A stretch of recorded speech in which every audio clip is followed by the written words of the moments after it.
Monday, everybody, and welcome back to Gone Stitching here on Blog Talk Radio, your show about needlepoint and embroidery. My name is Renee Seidman, and I am your host here at Gone Stitching. Gone Stitching is also your full-service needlepoint store located where? Come on, everybody, where are we located? You know, I think even the people who read Needlepoint now should know. We are located in lovely downtown Bergenfield, New Jersey. We are also on the web at www.gonestitching.net. And remember, when they ask where you've been, tell them you've gone stitching. Well, welcome back, everybody. We hope you had a great week. We had some interesting developments here in the Northeast this weekend.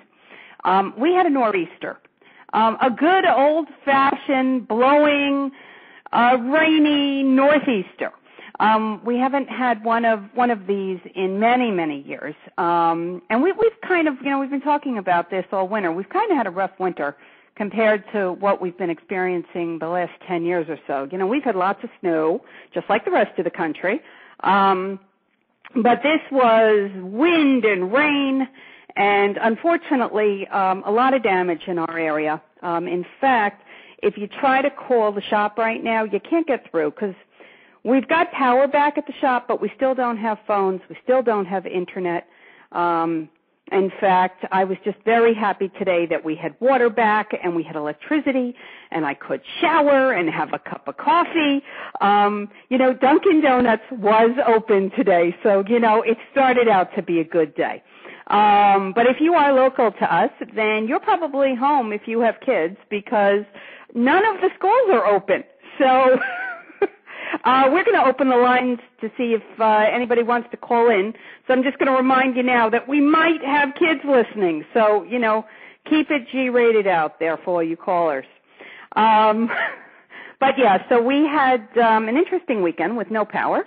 But usually, when you've got no TV and you've got no radio and you've got no computer, you figure, this is perfect because now I can do all that stitching, except it's dark.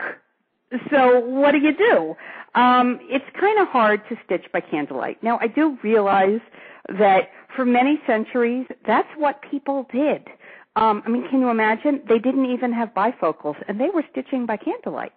Now, I tried stitching by candlelight, and I wasn't as successful. So I pulled out this handy-dandy little tool that I carry with me everywhere. But I have to tell you, this weekend proved to me that everyone has to have one of these. We have them at the shop, and I actually just dropped one at Michelle yesterday, so we got lots of them. It is a clip-on light. It clips onto your frame, but it's got a couple of things. First of all, it has a double light, not just a single light, and you can either use one light or two. I always use two, but there's also a 2x magnifier. Now, this is a small little thing.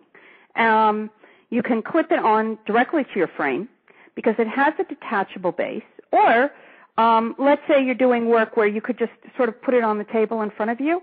You can snap this little light into your base. It's a weighted base. It's also a magnet, so it'll, stick on something next to you. But this was a lifesaver because the amount of light that this little tiny lamp threw really, got me through some tough times, Saturday night and Sunday with no electricity. But these are great. It'll be the best $40 you've ever spent. That I guarantee you. We definitely throw money on lots and lots of tools for ourselves, but this is something that, I told you I take it everywhere with me.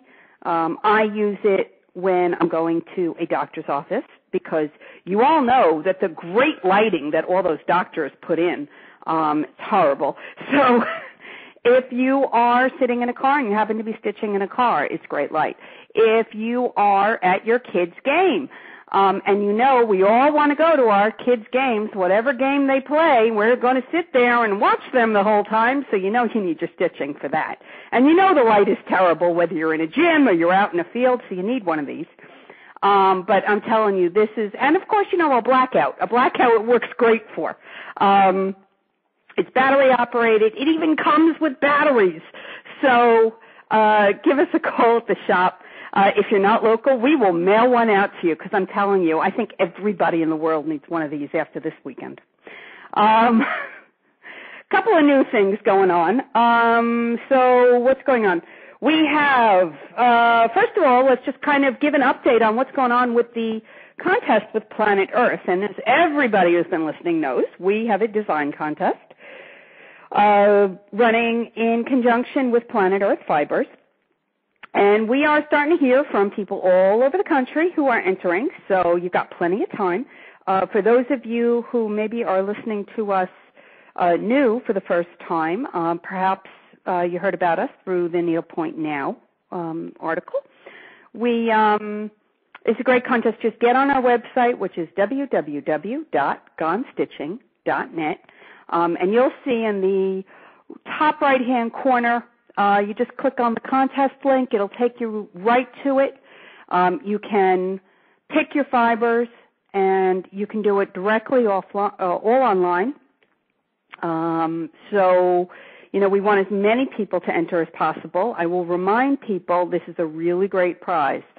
First prize in both categories, because we have two categories of winners. We have a judge's choice, and then we have people's choice. So the judge's choice, and I will remind everybody, Tony Manieri is one of our judges. We know he's tough, guys, so that's why we're balancing him out with Michelle. We figured that there's a balance there. But first prize in both categories is the entire line of Planet Earth Fibers, your choice of 6-ply or single-ply. That's retail value of about $1,000. And I don't know anybody who doesn't want $1,000 worth of free thread. So that's a really good prize. And second prize and third prize aren't too shabby either. So get in. It is not hard. Michelle has been hard at work. We've been doing our own here just to kind of show you how easy it is. Michelle has been working on her 7 Days of Creation piece, which is a geometric. And I believe there'll be an updated picture this week if it's not already up. I, of course, decided to go the other end of the spectrum. And I'll describe it to you because I know it's not up yet. It is a watering can, okay, that is filled with flowers, and it has a big old butterfly who's going to sit on one of the flowers, and then I'm going to have a little ladybug crawling up the side. Remember, the theme is our world. Our world can encompass anything. But I had some fun because in the watering can, I used the 6-ply Planet Earth fiber. It's a gray color. I don't remember exactly what it is, and I apologize. I did not bring it with me on my notes. But there's a gray. It's a gray. But then I stem stitched around the entire design in a Kreinik number 16 braid. Let me think. It is, I believe the color is 011, maybe it's gunmetal gray. I know somebody's going to correct me out there. Just to give it some definition. And then the flowers, I started using some river silks. And if you haven't used river silks before, you'll love them. You do some nice long stitches, and they look like flowers. I'm going to throw some beads in. We told you, the 5 choices of thread that you start with from Planet Earth for the contest, that's your jumping off point. So, I want you to pick out all these other really fun threads and fibers to use. I'm telling you, I'm going to be using beads, and I've got silk ribbon, things that really make my piece come alive. And then there'll be a fight, from one of my kids, who gets the piece. Does it stay here in the house, or does it become a store sample? That's our typical fight. But so that's been going on, and what else? Also, we have a new class coming, and this is going to be a fun class. So for any of you that are local, and for those of you who are willing to travel, I know we already have 2 people who are flying up from Florida for this class. There is going to be a class given by